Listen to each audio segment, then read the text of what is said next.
Question 11. Three boys shared 10,500 D in the ratio 6 to 7 to 8. Find the largest share.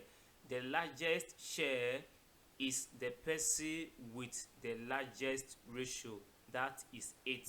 For you to share, the sum of ratio is needed.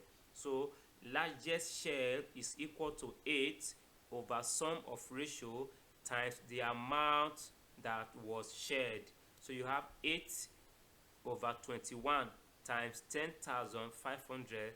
That reduces to 8 times 500, and you have 4,000 D.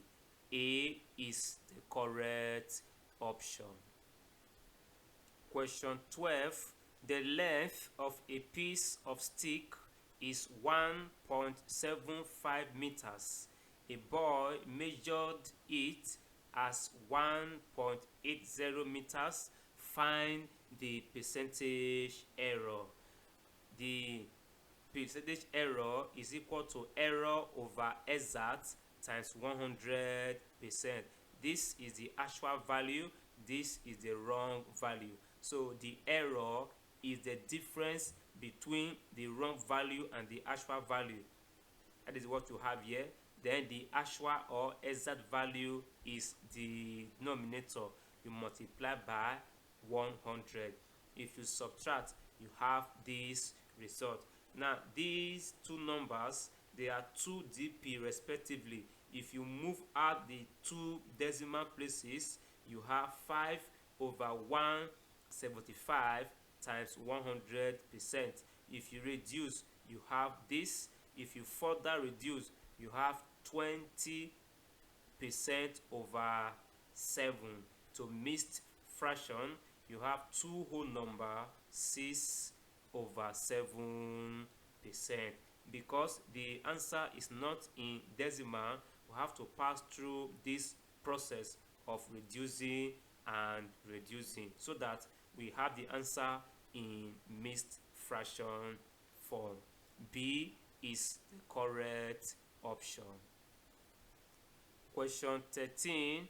If 5s plus 3y is equal to 4 and 5s minus 3y is equal to 2, what is the value of 25s squared minus 9y squared? Solution. You have to solve the two equations simultaneously. So I want to use elimination method. You have equation 1 and 2. Now I want to eliminate variable y, although you can eliminate any variable at this stage, but let's take y. The coefficient, they are the same in both equations. I just need to add because the signs are opposite in both equations. So if you add, you have 5s plus 5s, you have 10s. If you add, variable y disappears. You have 4 to 5, 4 to 2. 4 to 2, you have 6. Divide through by 10. S is equal to 6 over 10, and that is 3 over 5. To get y, you simply replace s with what it stands for in equation 1. This is equation 1.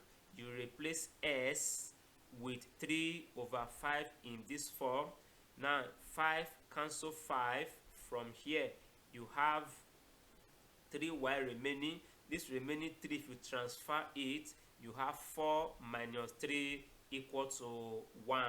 So therefore y is equal to 1 over 3. So you are asked to evaluate this. So you replace s with 3 over 5 and square it. Replace y with 1 over 3 and also square it. So you have 25 times 8 over 25 minus 9 times 1 over 9. 25 remove 25, 9 cancel 9, you are left with 9 minus 1, and that is 8. D is the correct option. Question 14.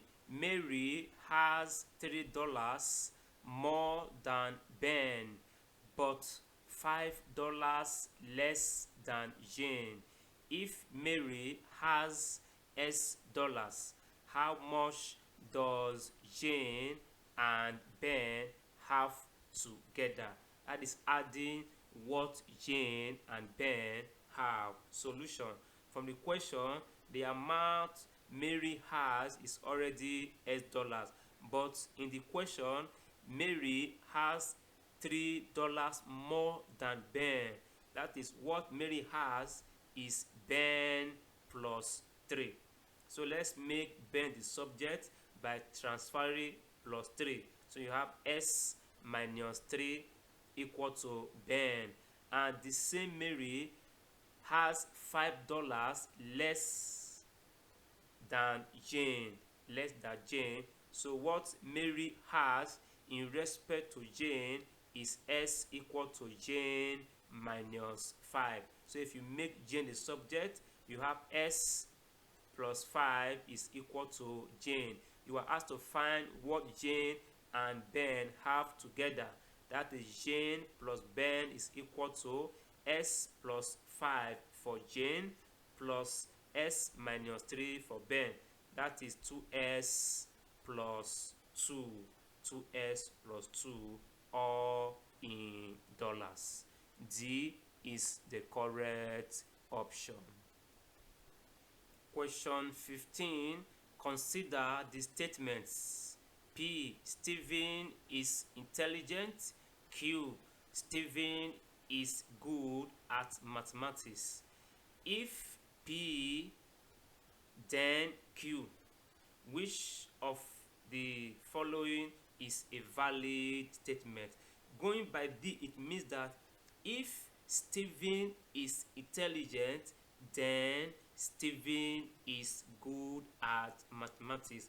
That should be the meaning. But if you look at all the options, we have option C. Now look at option C. Option C is the negation of if P then Q. Now if Stephen is not intelligent, then he is not good at mathematics. Originally, this means if Stephen is intelligent, then Stephen is good at mathematics.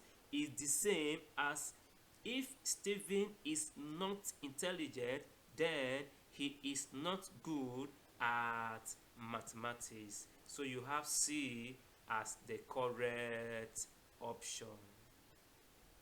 So I hope you got that, because this meaning originally is not in the option, but its opposite is there. So and the two are the same. So if Stephen is not intelligent, then he is not good at mathematics. He is not good at mathematics.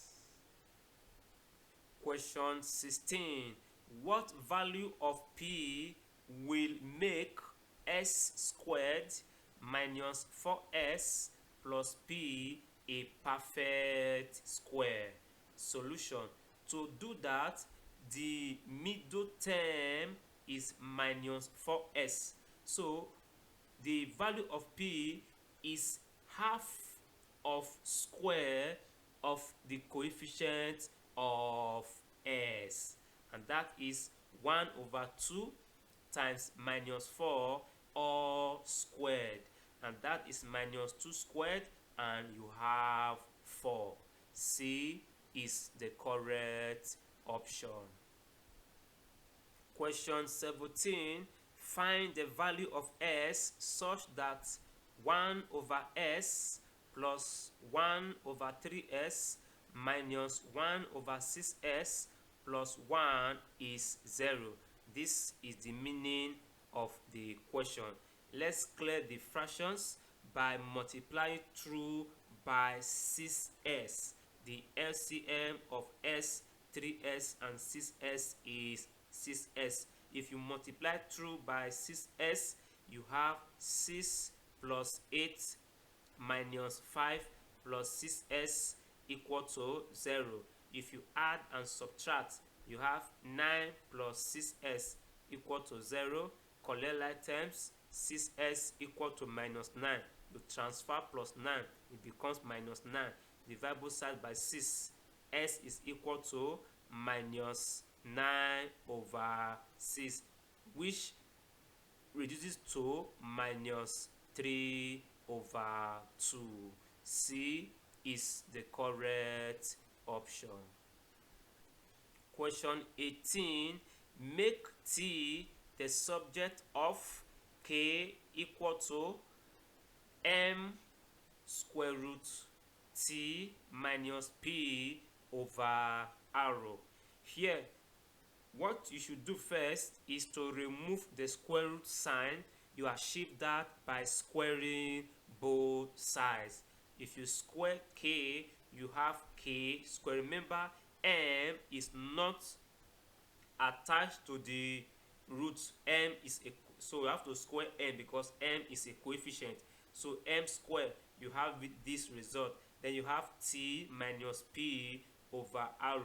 The square of both sides has removed the square root. If you cross multiply by using arrow to multiply through, you have arrow K squared equal to M squared, bracket open, T minus P, bracket close. If you expand the right hand side, you have this result. We are interested in T, so let's transfer this term from here to the left, and you have it in this form. To get T now, divide both sides by M squared. So T is equal to arrow K squared plus PM squared over M squared. B is the correct option. Question 19.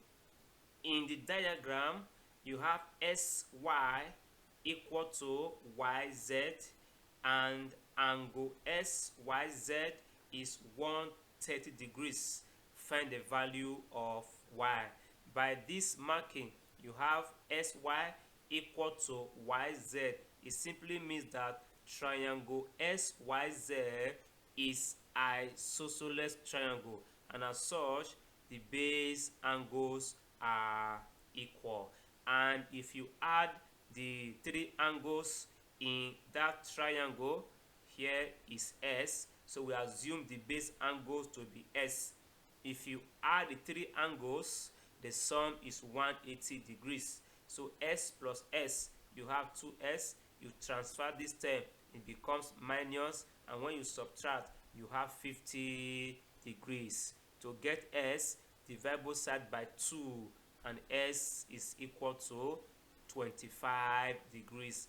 Now, Y is equal to 130 plus this angle. Y is an exterior angle, 130 and 25 here is interior. You have it that exterior angle is equal to sum of the two opposite interior angles. So Y is equal to 130 plus 25 degrees, and that is 155 degrees. D is the correct option. Question 20. An exterior angle of a regular polygon is 22.5 degrees. Find the number of sides. Solution. Each interior angle is given or obtained using this relation. Now, each exterior angle, now the exterior angle is 22.5 equal to 360 degrees over n. So you clear fraction and you have this result. Divide both sides by 22.5. So you have n equal to this, and that is 16 degrees. D is the correct option. Pythagoras Simplified Maths. If you are viewing and watching from YouTube, don't forget to subscribe for more updates. like and share PSM videos. If you are viewing and watching from Facebook, follow and like the page for more updates. Also share PSM videos.